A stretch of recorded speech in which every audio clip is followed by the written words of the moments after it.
La transformation de l'ancien site d'AZF vient de franchir une nouvelle étape. La plus grande centrale solaire urbaine de France est en effet entrée en service depuis mi-octobre. Ces milliers de panneaux solaires vont fournir de l'électricité aux Toulousains, mais on va le voir, un effort particulier a été fait pour rompre la monotonie paysagère de ces champs de panneaux solaires. Odile de Backer, Jean-Pierre Duns. À 2 pas de l'Oncopole, sur les ruines de l'usine AZF, s'étale un croissant composé de panneaux photovoltaïques. Voici la plus grande centrale solaire en milieu urbain. Et depuis quelques jours, elle fournit de l'électricité. On va produire environ 19 000 MWh par an, ce qui représente la consommation d'un peu plus de 4 000 foyers, donc à peu près 10 000 personnes. On va produire pour au moins 30 ans avec cet outil de production. La renaissance de ce site, au passé douloureux, ne fut pas sans contrainte. C'est peu de le dire, il collectionne même les difficultés.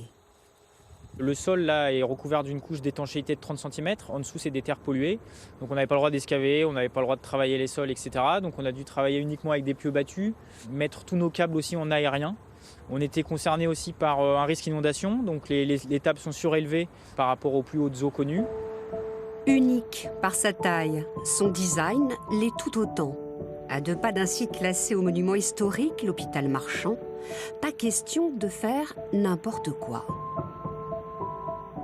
On a installé 1500 panneaux colorés sur l'ensemble du site, disséminés dans les 35 000 panneaux solaires, pour faire ressortir une image visuelle quand on prend de l'altitude, donc depuis Pêche-David, depuis le futur téléphérique. On le voit même depuis certains avions quand on va en direction de Blagnac.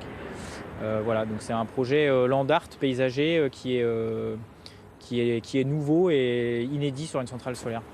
Autre caractéristique, plusieurs acteurs locaux, publics, privés, associatifs se partagent le capital de la société exploitant la centrale dite de l'Oncopole.